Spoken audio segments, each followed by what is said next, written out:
Isang malakas na palakpak po para sa ating Panginoon. Hallelujah. Yung pinakamalakas po para sa ating Panginoon. Muli po tayong tumayo bilang paggalag po natin sa salita po ng ating Panginoon. Muli ko pong babasahin yung ating pong teksto sa John chapter 4, verses 23 to 24. Babasahin ko po sa International Standard Version ng Biblia. Yet the time is coming and is now here when true worshipers will worship the Father in spirit and in truth. Indeed, the Father is looking for people like that to worship. Pagpalain po ng Panginoon ang kanyang mga salita na atin pong nabasa. Maaari na po kayong umupo. Mula po sa talatang ito ay nais ko pong bigyan ng paksa ang mensahe ng Panginoon, the true worshiper. Tayo po ay nasa topic pa rin ng worship at atin na pong napag-aralan na kung saan, kung anong ibig sabihin ng worship. At ngayon naman ay aalamin natin kung bakit may tinatawag na true worship. Kung titignan po natin sa atin pong binasa na ang Panginoon ay naghahanap ng mga tunay na sumasamba sa Kanya. Bakit naghahanap ang Diyos ng mga tunay na sumasamba sa Kanya? Nagpapakita lamang na may mali pong pagsamba. Kaya ang hinahanap ng Diyos ay yung tunay na pagsamba. Ano nga ba yung tunay na pagsamba? The true worship is not to be the performance of a ritual or a formula, but it is a matter of spirit. Is in an inner attitude and feeling of awe, reverence, gratitude, and love toward God, resulting from realization of who He is and who we are. Yung tunay daw na pagsamba ay hindi nangangahulugan yung napakaganda ng performance, napakagaling ng mga ginawa, but it is a matter of spirit. Kahit gaano ka pa kagaling, kung ang espiritu mo ay hindi nakasintro sa pagsamba sa Panginoon, it is useless. Yung tunay na pagsamba ay yung ating panloob na attitude. Yung panloob po nating pagkatao. Sapagkat ang nakikipag-usap sa Panginoon, yung nakikipag-communicate sa Diyos, it is our spirit. Kaya tayo binigyan ng Panginoon ng Spirit dahil yung Spirit natin ang siyang nakikipagniig, ang siyang nakikipag-usap sa Panginoon. Not our body, not our soul, but our spirit. Yung Espiritu, because God is a Spirit, then our spirit kinakailangang nakasintro sa ating pong Panginoon. Yun po yung hinahanap ng ating pong Panginoong Diyos. Kung titingnan po natin, reasons why God seek a true worshiper. Naghanap ang Panginoon ng mga tunay na sumasamba sa Kanya. But ano bang dahilan? Bakit naghanap ang Diyos ng mga tunay na worshiper? Iba po yung worship, iba din po yung worshiper. Pag sinabi nating worshiper, you and me. Tayo po yung sumasamba. Marami pong mga taong palasimba, pero hindi naman palasamba. Ibig sabihin, umatin ka lang sa simbahan, umatin ka lang sa church, ang purpose mo is not to worship God, pero para tingnan mo kung anong ginagawa ng kapatid mo, tapos paglabas mo, i-chismis mo. Meron bang ganon dito? Yung binabantayan yung bawat galaw ng kapatid, tapos sasabihin sa labas, alam mo, si ganito, doon sa simbahan kanina, ang galing-galing niya, pero tingnan mo naman yung buhay niya. Marami yung mga ganong mananampalataya Pero sa City of God, wala pong ganon. Amen? Amen. Palakpakan natin ang Panginoon. Why God seek a true worshiper? It implies that there is a false worship. Nagpapahiwatig at nagpapakita na mayroon pong maling pagsamba. It implies that worship is our priority. Pinapakita lamang dito ng ating Panginoon na ang pagsamba ay dapat prioridad natin sa ating mga buhay. Dapat kung palasimba ka, palasamba ka rin. Amen? Amen. Hindi yung palasimba ka pero hindi ka palasamba. Magkaiba po yun, yung palasimba. Maaring kahit sinong paari na pumunta sa loob ng simbahan pero hindi lahat ay nagiging worshiper. Pero ang gusto ng Panginoon, lahat ay magiging worshiper. Ang tanong, how to become a true worshiper? Paano tayo maging tunay na sumasamba sa Panginoon? There are three necessities of a true worshiper. Number one, a true worshiper requires humility. Ang tunay na palasamba ay mayroong pagpapakumbaba. Ibig sabihin, yung kinakain mo, yung pride mo. Hindi na, baliwala na sa'yo kung matouch yung ego mo. Baliwala na yon. Kasi ikaw ay nagpapakumbaba sa harapan ng Panginoon. At ang sinasabi ng Biblia, ang taong nagpapakumbaba ay siyang itinataas ng Panginoon. At ang taong nagmamataas, siya naman ang ibababa ng Panginoon. Kabaliktaran po. Subukan mong magmataas sa Panginoon. Balang araw, ibababa ka ng Panginoon. Pero subukan mong magpakumbaba sa harapan ng Panginoon. Hindi mo mamamalayan, ikaw ay itataas ng ating pong Panginoon. At through worship, pride cannot exist. Ang tunay na pagsamba, dapat hindi nangingibabaw yung pagmamataas. Na hindi mo sasabihin, wag na, ako na lagi, mas magaling ako kaysa sa'yo. Hindi pwedeng siyang tutugtog kasi wala namang anointing.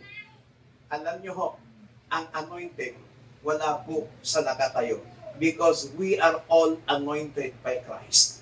Tayo po ay pinahiran na ng langis ng Panginoon. Kaya, hindi po nakabase doon sa mga tumutugtog sa tumatay sa harapan kung hindi ka na-bless. Ang problema, ikaw mismo.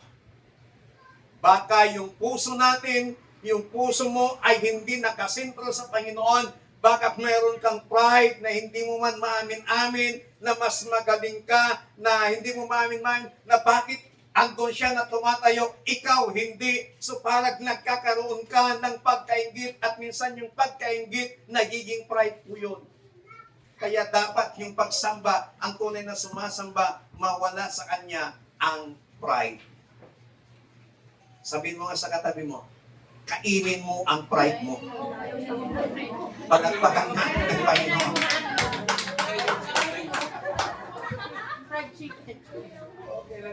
Pangalawa, a true worshiper requires giving.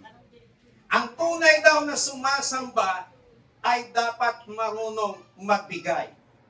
When we say giving, hindi lamang po nagpapakita ng financial, ng material na spirito.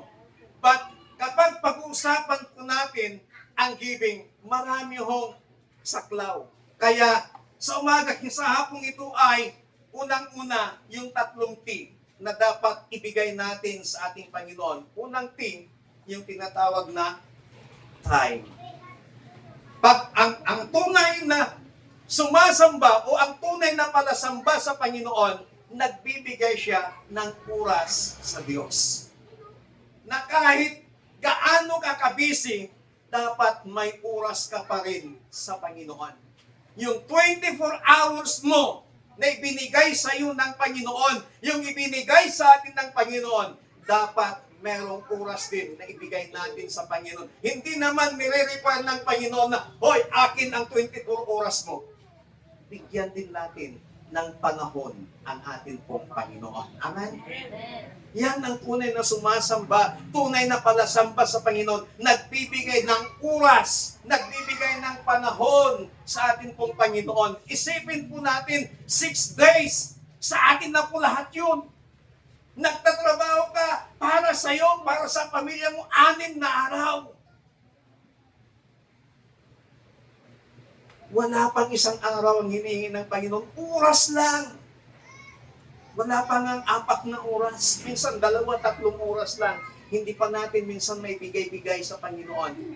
But this afternoon, as a true worshiper, dapat marunong tayong magbigay ng oras para sa ating Panginoon. Pangalawa, talent.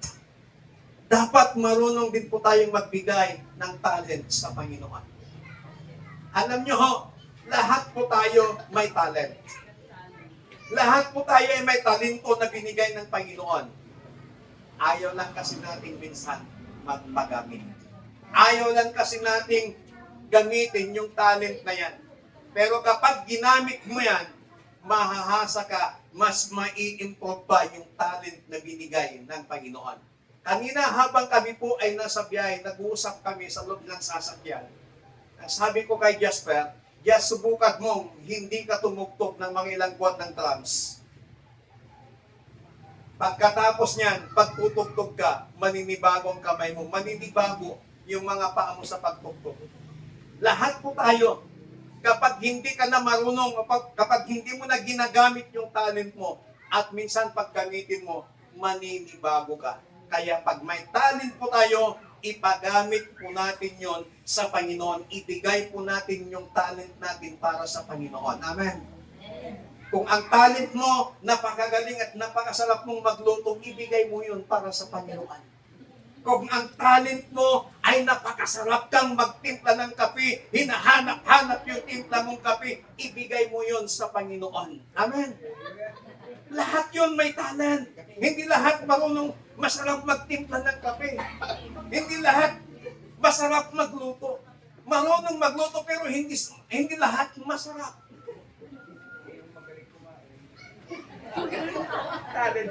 Oh, kaya kung ikaw ay magaling kumain, gamitin mo yung talent. Pero wag naman na gamitin mo yung talent mong mag-sharon. Kasi minsan, hindi pa nagsisimula yung handa.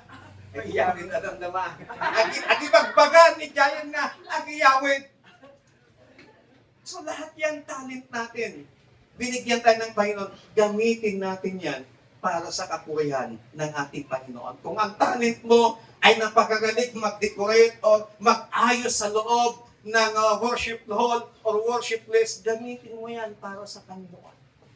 Hindi lahat marunong. May iba-iba tayong mga talent na binigay sa atin ng Panginoon. Gamitin natin yun para sa kapurihan ng Panginoon. Pangatlo na treasure. Yung kayamanan mo, kung ano mang meron ka, ibigay mo yun sa Panginoon. Actually, hindi naman binibigay ng lahat ng Panginoon. Kung ano lang yung manggagaling sa puso mo, yung bukal sa puso mo, ibigay mo yun sa Panginoon, then ikaw, pagpapalain ng Panginoon. Meron pong kwento sa Biblia na offering time, ang ginawa ng babaeng balo, binasag niya yung kanyang pabango. At ipinabango doon sa paanan ni Jesus. Sabi ng mga nakakita, wow, sayang! Sayang kasi yung value ng pabango na yon ay hanap buhay na nila yon or magiging allowance na nila yon sa loob ng 1 taon. Ganon po kamahal yung pabangong yun. Pero binasag nung babae at ipinahid lang doon sa paanan ni Jesus. Kaya yung mga nakakita, sabi niya, oh, sayang, sana ibinintan na lang niya. Tapos may ibinigay lang siya sa Diyos. Yun yung conviction ng babae. Na ibigay niya yun, binasag niya yun, kasi yun lang yung mayroon siya.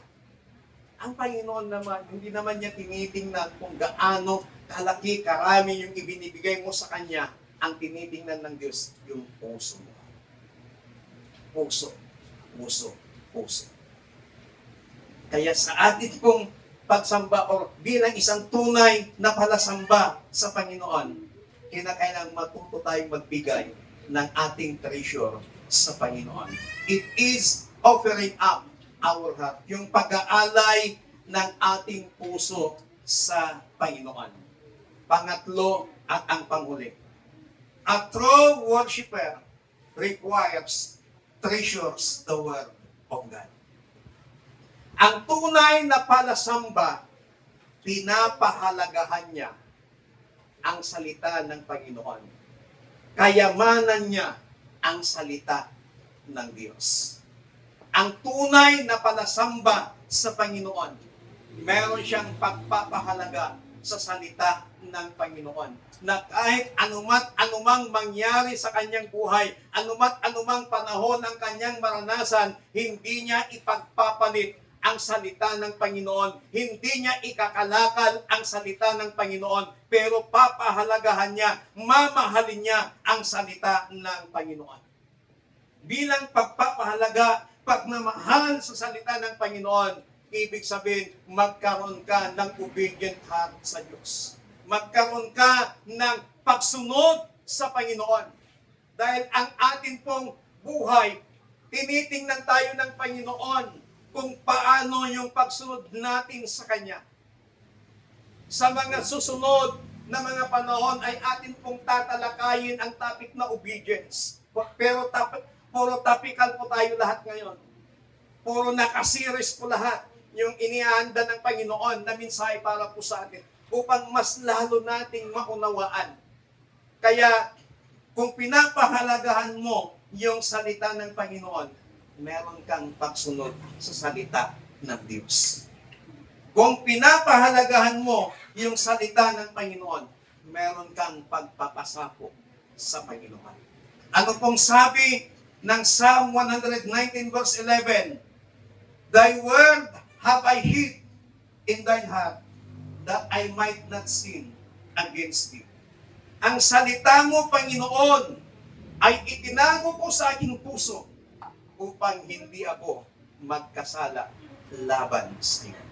Kaya sa hapon pong ito, mga kapatid, kaibigan, nalaman na po natin kung ano ang ibig sabihin ng pagsamba. Ang hinahanap naman ngayon ng Panginoon ay ang mga tunay na palasamba sa Kanya. Kaya sana sa hapon pong ito, sa paghanap ng Diyos, ikaw at ako ay matagpuan niyang tunay tayo sumasamba sa Kanya. Matagpuan Kanya at ako ng Diyos na tunay na worshiper. Ang hinahanap ng Diyos, true worshiper. Hindi worship leader, hindi musician, kundi worshiper.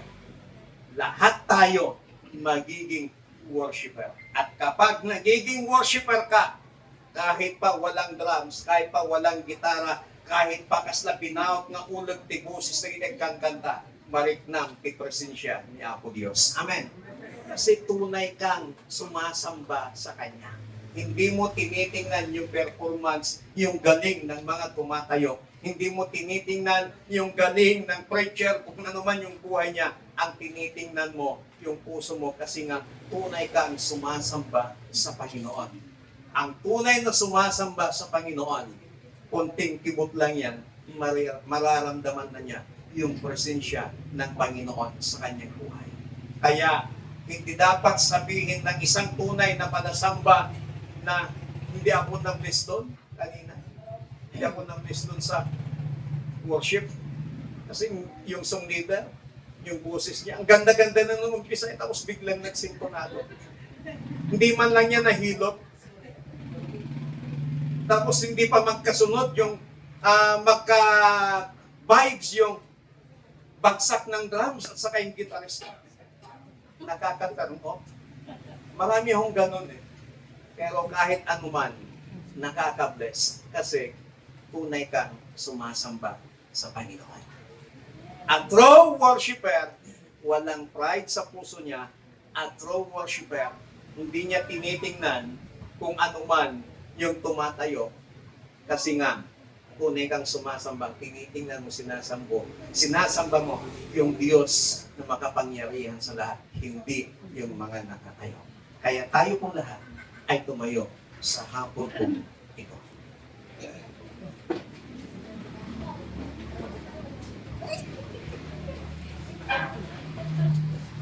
Yung ating pong teksto, ang Diyos ay naghahanap ng mga tunay na sumasamba sa Kanya.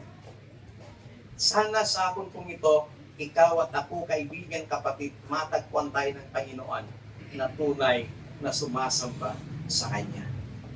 Muli nga natin awitin yung inawit natin kanina sa worship. Na habang inaawit po natin yan, ipakita natin sa Diyos that we are a true worshiper.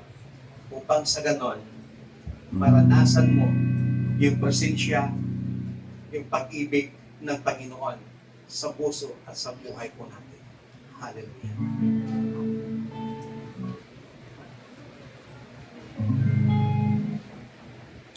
Hallelujah.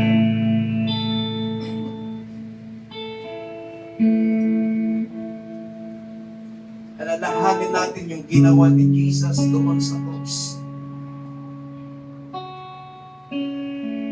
At yung namatay para sa atin, siya naman yung naghahanap ng mga tunay na sumasamba sa Kanya. Hallelujah.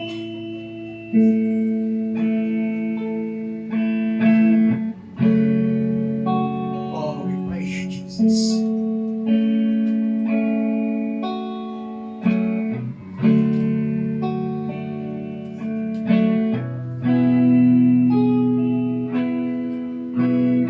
Diyos ng Kalbaryo at siyang halahala na pag-ibig mo, lahat ay iyong kasama, magdaramdam kabiguan.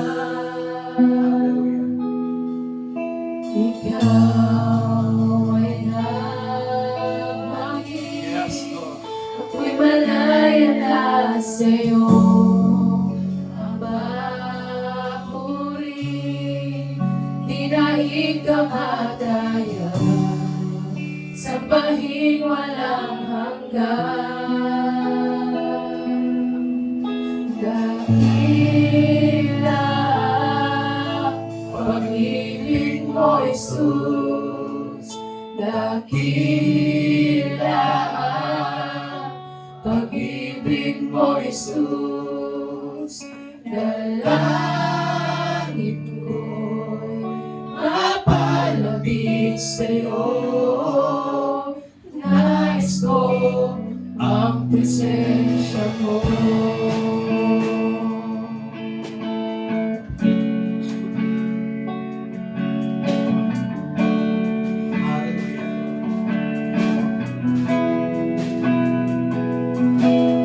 Ang Diyos ng Kalbaryo at siyang halahala na pag-ibig ko, lahat ay iyong kasama,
sa'yo.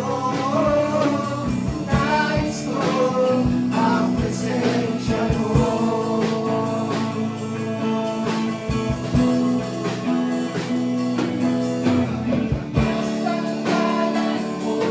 May lakas ang ngalan mo, may lakas ang ngalan mo, oh Kristo. May lakas ang ngalan mo, may lakas ang ngalan mo, may lakas ang ngalan mo, oh Kristo. Lakas ang ngalan mo, may lakas ang ngalan mo, may lakas ang ngalan mo, oh Kristo. Dakilang pag-ibig mo, Jesus. Dakilang pag-ibig mo, Jesus. Dalang Come on, let's worship. kapalapit Come on, worship. sa'yo. Let's worship. Hallelujah. Salita ng dakila. Pag-ibig mo, Jesus. Dakila.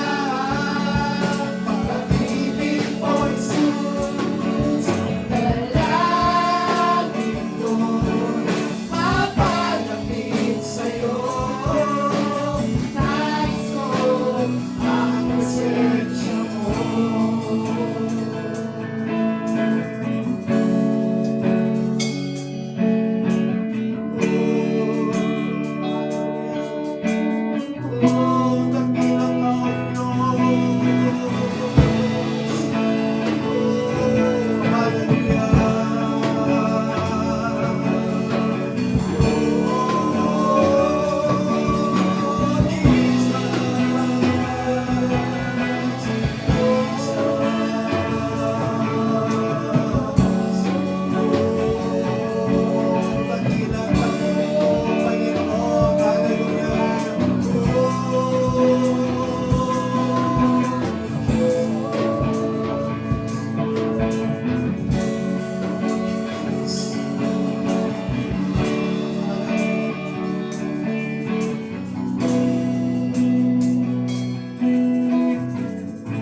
Panginoon, sa hapong ito, maraming salamat dahil patuloy mo kaming tinuturuan na dapat kami maging tunay na pagsamba sa iyo at maging tunay ang aming pagsamba sa inyo, Panginoon.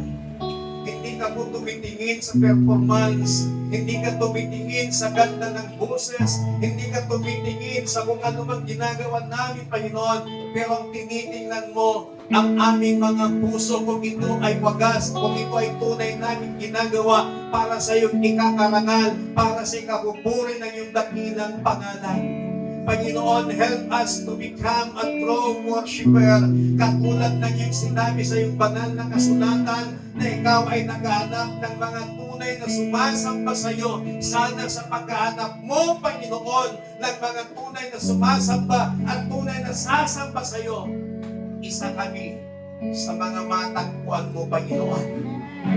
Naway matagpuan mo ang bawat isa sa amin na mga tunay na sumasamba sa iyo, Panginoon. Gawin mo kami, Panginoon, through the power of your Holy Spirit, na maging obedient kami sa iyong mga salita. Gawin mo kami, Panginoon, bilang anak mo, na true worshiper, gaya ng iyong hinahanap. Salamat ng marami sa iyong masalita. At sana sa mga pagtatapos namin, Panginoon, sa topic ng worship, maging tunay ang aming pagsamba at maging tunay kaming worshiper sa inyo, Panginoon. Salamat po marami. In Jesus Christ, mighty name we pray. Everybody says, Amen.